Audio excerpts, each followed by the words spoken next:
Right, right.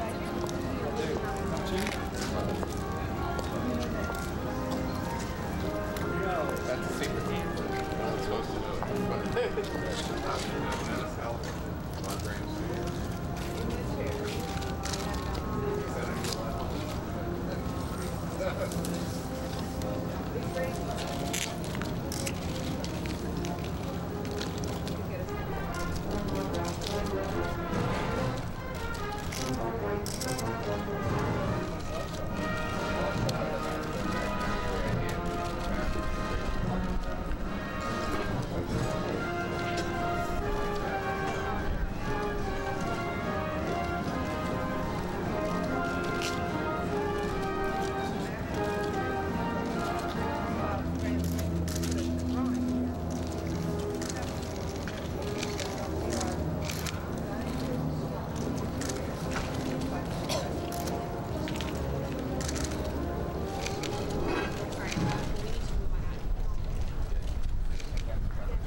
Good morning.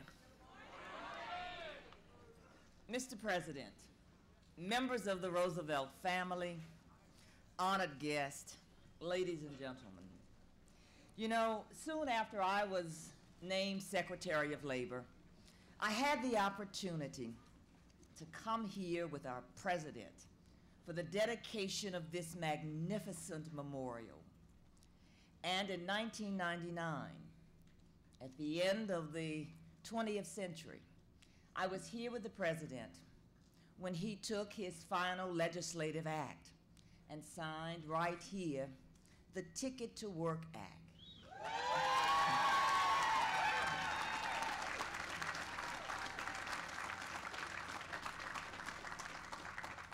We were here that day to reassert our nation's values, that we were going to put ability to work.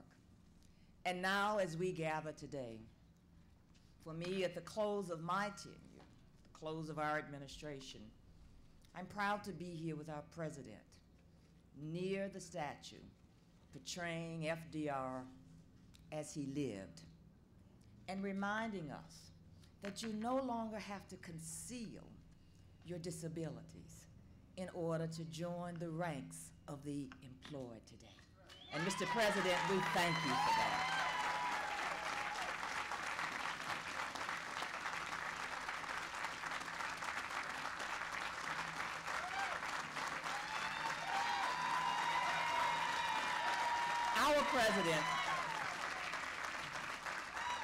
Our president has given us the longest and strongest economy in all of American history.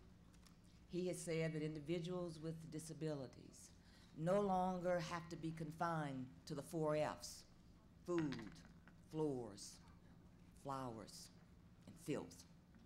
But he said today, endless possibilities are now available. We thank you for all that you have done, Mr. President, to lift up the lives of millions of Americans, but especially for the compassion and for the leadership that you've given to the employment of individuals with disabilities. And so today I am proud to submit to you, as the chair of your task force, on the employment of adults with disabilities, our third report. In this report, along with the many recommendations, we especially commend you for the establishment of the Office of the Assistant Secretary for the Employment of Adults with Disabilities. And we recommend in this report, as a continuation of your work, that each cabinet agency appoint an individual at the highest levels to make sure that we are going to keep faith, that we keep doing the work, to say to all Americans that we recognize that work is not just a source of income, but that it is also a source of dignity, and that individuals with disabilities have asked us to ensure that we give them not tokens, but we make sure that the barriers will continue to fall and that we will continue to speak the truth.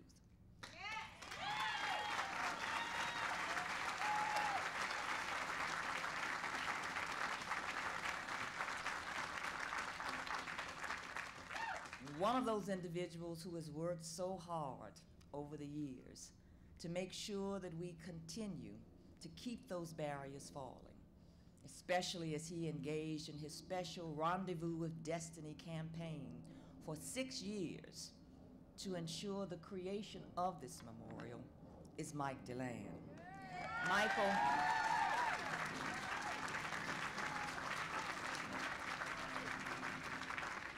Michael DeLand serves as the chairman of the National Organization on Disability, and he has been a tireless warrior in the struggle for freedom and dignity. Please welcome Michael DeLand.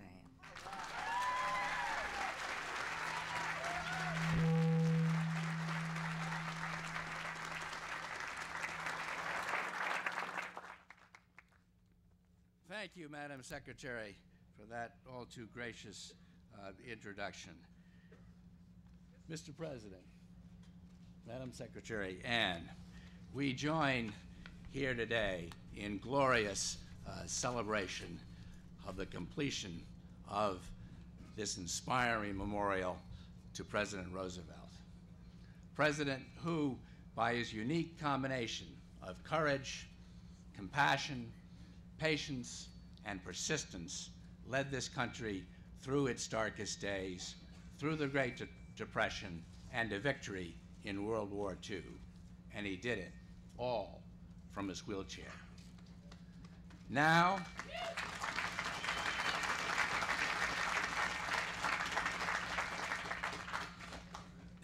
and for all time, thanks to Bob Graham's magnificent statute, we'll know Roosevelt as he was. We will understand the full measure of the man. What could be more transcending and unifying, not just to America's 54 million and the world's 1/2 billion disabled, but to all. School children who will visit this memorial later today, in 5 years and 500 years from now, will know that FDR led this nation and the world from his wheelchair. They will know that in America, anything is possible.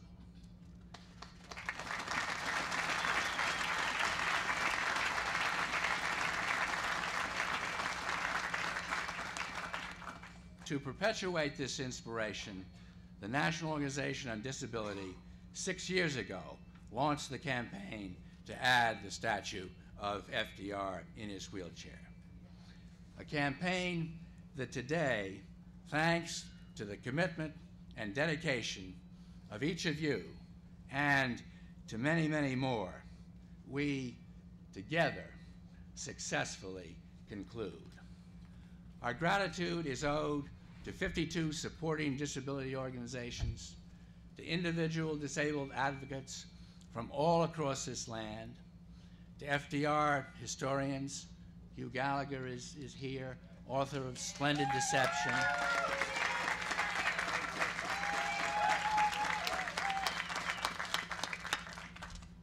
The historians, with the help of print and broadcast media, educated us all. Our thanks goes to the funders of the statue, starting with 6th grade students from the Lindbergh Elementary School in New Jersey, who contributed the first $378.50.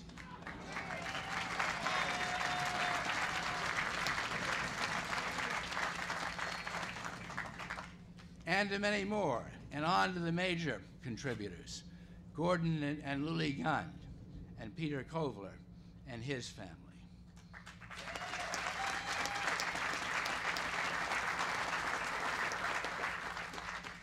It occurred to me that in our march of dimes, that in increments of $300 and some, it would be a long way to our goal of $1.65 million. And so I, as we often do, turned to longtime friend and Navy shipmate Gordon Gund, now blind with retinitis pigmentosa. And Gordon instantly saw the impact that this statue would have and contributed the first $100,000, followed by an additional $400. So Gordon, we thank you.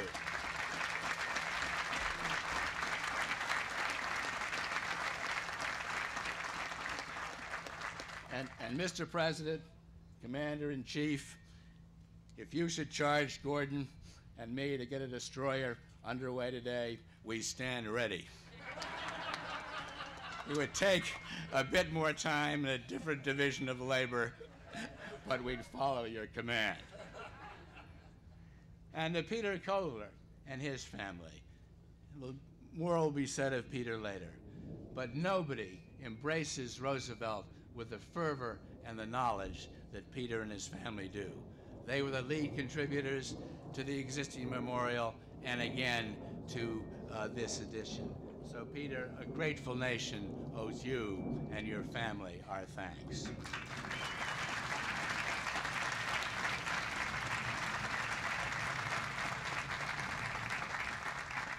We owe our thanks to former Presidents Bush, Carter, and Ford. I spoke just yesterday to President Bush, and he was deeply disappointed not to be here. He sent a salute to you, Mr. President, and also his special thanks to all who have contributed to this magnificent memorial. We owe our thanks to members of Congress, key members here today, Senator Harkin,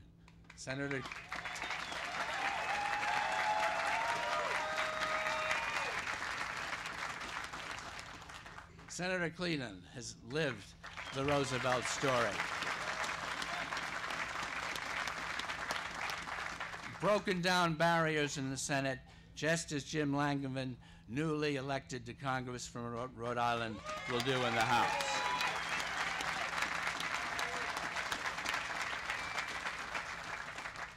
To our partners in the Department of Interior, Secretary Babbitt, Director Stanton,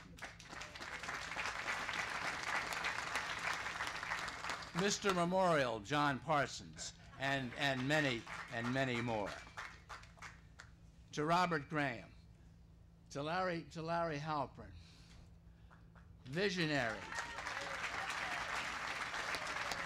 tenacious architect of this memorial who's devoted the bulk of his professional life to this magnificent achievement. Larry, we salute you and thank you.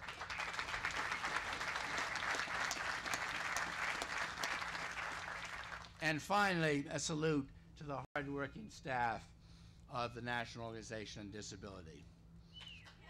And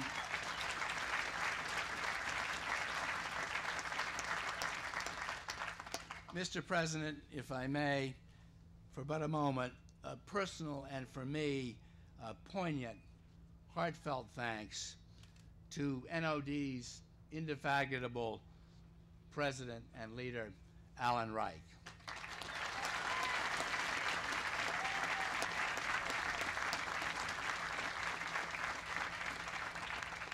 Alan was paralyzed in a diving accident in 1962 with a level of injury which at that time very few survived, comparable to the level of injury of today of NOD's Vice Chairman, Christopher Reeve.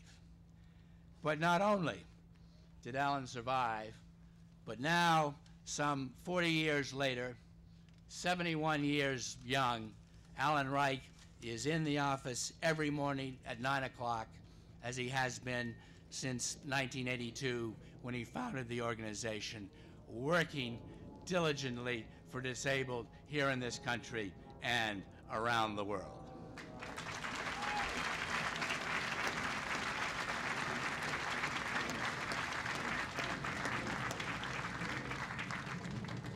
Another key member of the NOD staff with his personal, poignant Roosevelt story is Jim Dixon.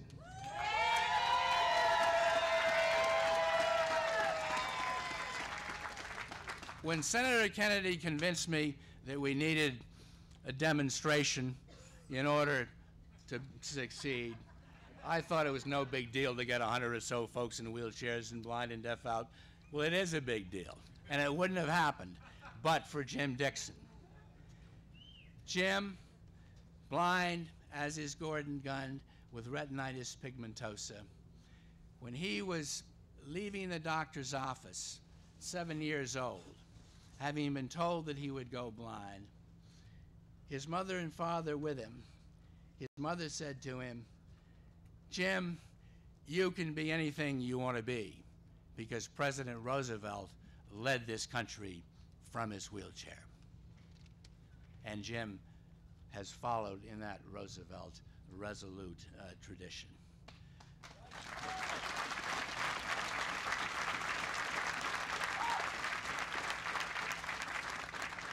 Finally, we all have our Roosevelt stories. The ramps in the White House, built for President Roosevelt, enabled Jim Brady to get around, me, your counsel, Charles Ruff, who served this country so extraordinarily well. We could go from the Oval Office, roll over to the residence, up that elevator that Roosevelt used to take to get his martinis down before the guests would arrive. The ramp that I suspect was used late last night and probably early this morning by Jonathan Young, that energetic,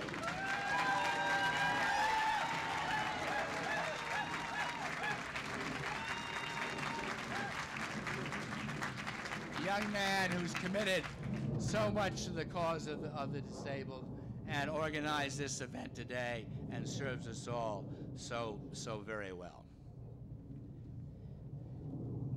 Several years ago, I insisted that the statue be finished in time for President Clinton to dedicate. I did so to establish a date certain, to hold collective feet to the fire. And indeed, when it was said a year ago that you couldn't get granite out of the ground in the winter, I said if the president wants the granite out of the ground, it'll come out of the ground. And it did. And the statue is done.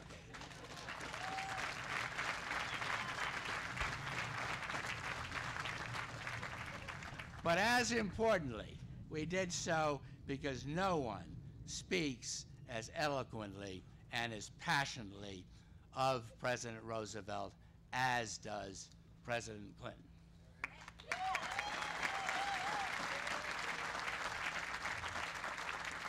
I know of but one other who can approach this echelon of eloquence, and that is the young lady who co-chaired the Rendezvous with Destiny campaign, the campaign that raised the monies for these statues.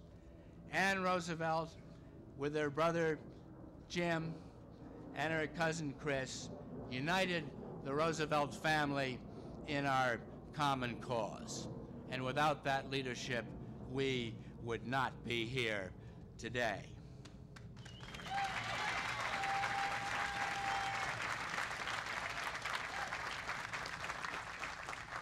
Ann Roosevelt shares not only the combined eloquence of her grandparents, but also their compassion and their commitment.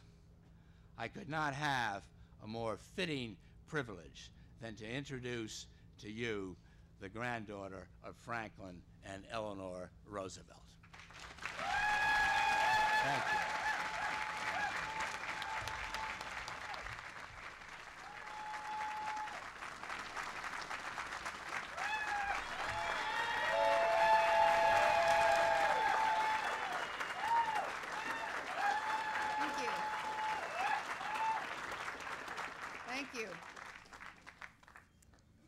Thank you, Mike, and thank you, Secretary Herman, and welcome to all of you, distinguished guests and friends and family.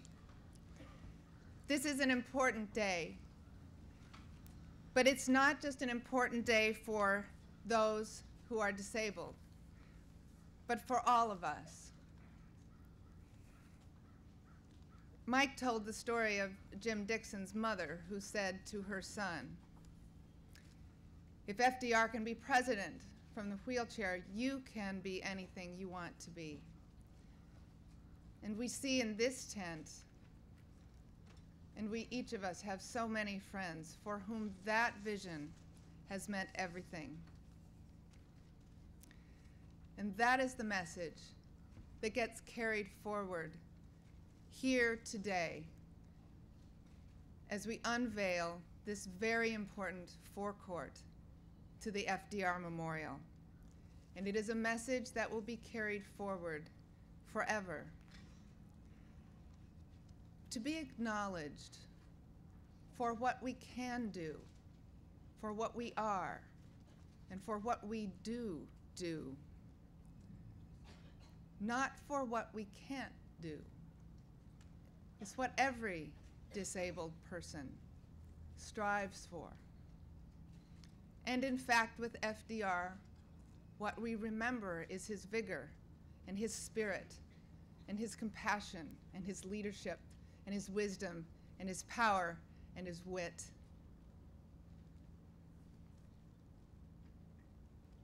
And isn't actually this the thing that we all strive for, to be recognized for what we can do and what we do, and not for what we can't do. FDR's courage and his heart and his will continue to inspire us. This is a memorial for all of us. My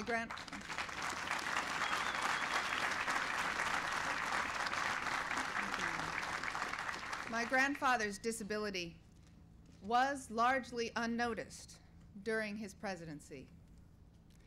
And ironically, Bill Clinton's contribution to disability policy has been similarly largely unnoticed.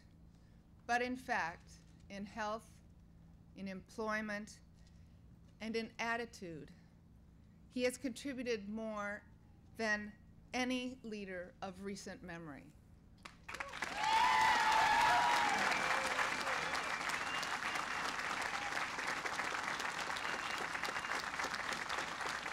And just as this memorial tells a story that is late in telling, someday President Clinton's story will be told, as it is told every day in the lives of those whose possibilities he has changed.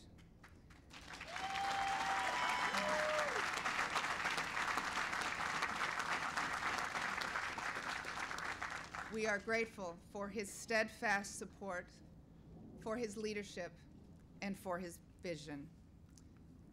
Please welcome the President of the United States.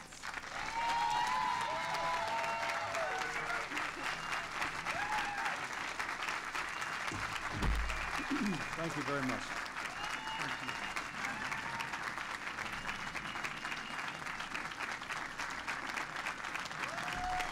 Thank you very much. Thank you. Thank you. Thank you. Thank you. Thank you.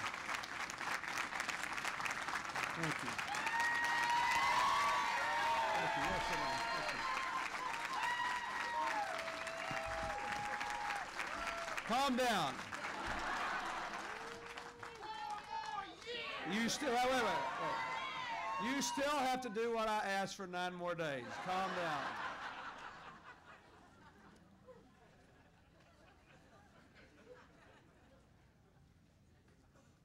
Secretary Herman, thank you for your eloquence and your passion on this issue. I thank all the members of the administration who are here. Secretary Babbitt, thank you. Secretary Shalala, Secretary Slater, SBA Director Alvarez, Janice LaChance. I thank the other members who are here who supported this in every way. Thank you, Max Cleland, for the power of your example and the largeness of your heart. Thank you, Tom Harkin. Every day you redeem the promise of your brother's life and your love for him and what you have done.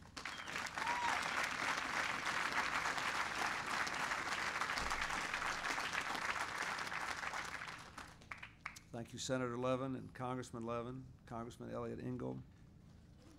I like your beard. I had a note that said Elliott Engel was here, and I thought instead it was Fidel Castro for a moment, but you look very good.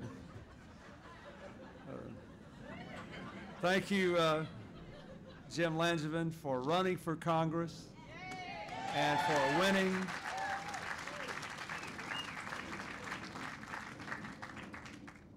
Ken Apfel, our Social Security Administrator, is here. Thank you.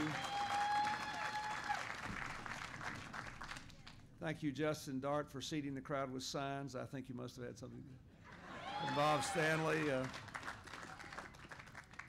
I want to thank all the donors and a special word of appreciation to 2 folks who did a lot of our work, one of whom has been acknowledged. Thank you, Jonathan Young. Thank you, Bill White. Thank you very much. You guys have been great. Thank you.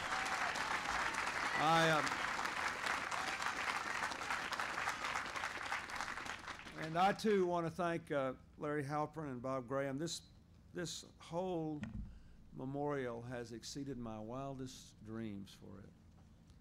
It gives you a feel that is completely different from any other memorial. It is grand and beautiful, all right, but it is so accessible in a way that I think would have pleased President Roosevelt and Mrs. Roosevelt. And of course, this last edition is even more than the icing on the cake. But I know that for Larry and for Bob, this has been a labor of love and honor, and we honor them for what they have done. Thank you very much.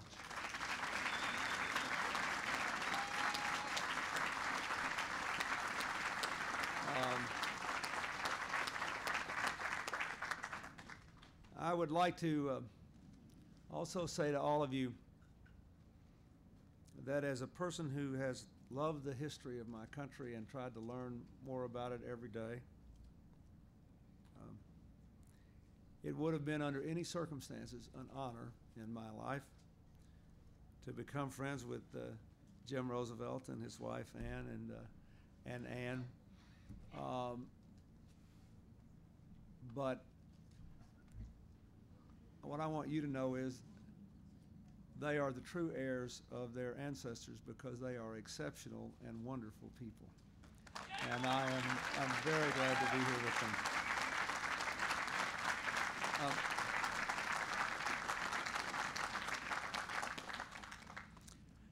Last Saturday marked the 60th anniversary of President Roosevelt's speech on the 4 freedoms. It is fitting to remember it here today, for this is the story of freedom in this memorial. Freedom's steady advance across the land, from the schoolroom to the voting booth to the corridors of power. Freedom's open arms embracing the tired, the poor, the huddled masses from every shore. Freedom's rising tide across the globe as more people in more places secure the blessings of liberty. And freedom's march for people with disabilities here at home and around the world. This is a monument to freedom. the power of every man and woman to transcend circumstance, to laugh in the face of fate, to make the most of what God has given. This is a statue of freedom. I too am glad that the statue is built at a scale not larger than life, but lifelike, not raised on a pedestal, but available, touchable for people who are in wheelchairs and for people who cannot see. The power of the statue is in its immediacy and in its reminder to all who touch, all who see, all who walk or reel around, that they too are free, but every person must claim freedom. In April of 1997, when I asked for a depiction of FDR's disability here at the memorial, I, like every other American who had paid attention, knew that he went to some length to hide his disability on almost all occasions. But he lived in a different time when people thought being disabled was being unable. And though he proved them wrong every day, he was a canny fellow, and he didn't want to risk any vote loss by letting people see him in a wheelchair. Of the more than 10,000 photos in his archives, only 4 show him as he is depicted in this magnificent statue today. He knew the impact of the image, and he knew, seen wrong in those days, it could have ended his political life. But he also knew he had an obligation to use it when appropriate. On rare occasion, he did so to great effect.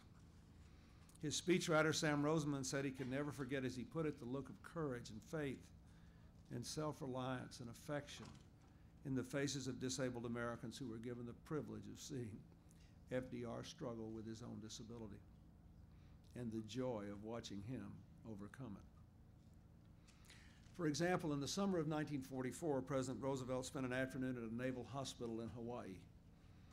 The men there had been seriously wounded, and many had lost limbs in the war. He insisted on wheeling himself into their wards. He wanted to show them that he, the President of the United States, could not walk any better than they, but he could still show courage and hope and inner strength. He said that returning Americans with disabilities to active and productive lives was a great objective for the nation, one of the greatest causes of humanity. It's hard to believe that that was a very unusual statement to make back then. It was one of the basic tenets of the New Deal, the inherent worth of all Americans, our shared responsibility to empower them. That is what we have sought to do here for 8 years, to avoid any barrier that would keep the potential of any American from being fully tapped. We have tried to reward work and give people the support they need to live their lives in freedom. Even in the last days of the administration, we are still working on efforts to increase employment of Americans with disabilities, to provide alternatives to institutions, and we're going out with a report on the progress we've made and what we still have to do.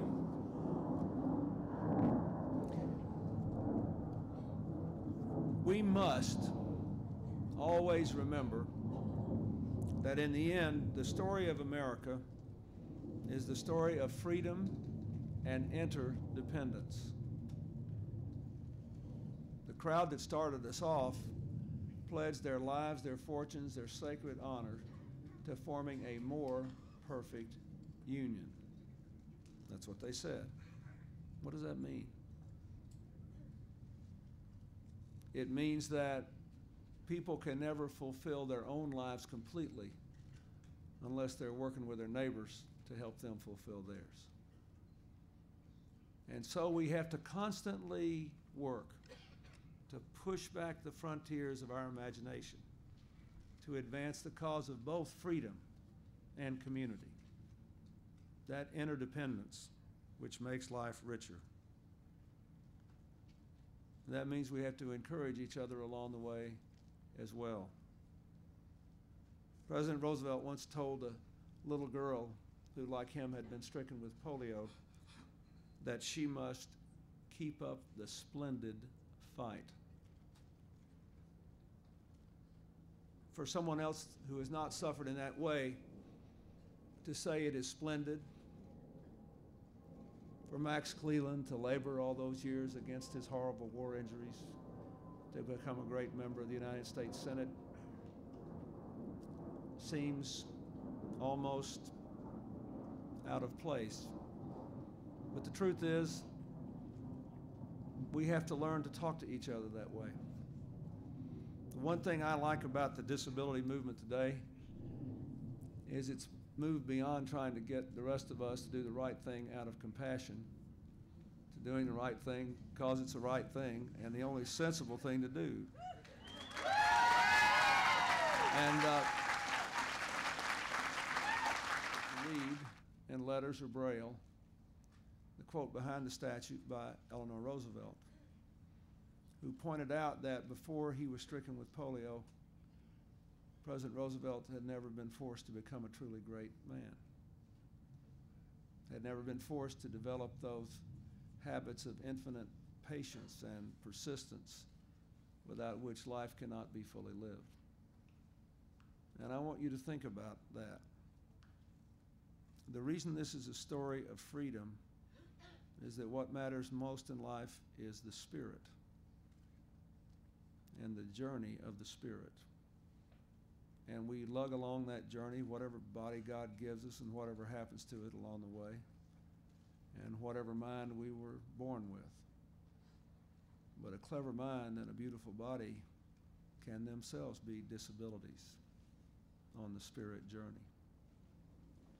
And so we celebrate freedom and dignity for incredibly brave people whose lives were all embodied by that incredibly brave man whose disability made him more free for his spirit to soar and his nation to survive and prosper.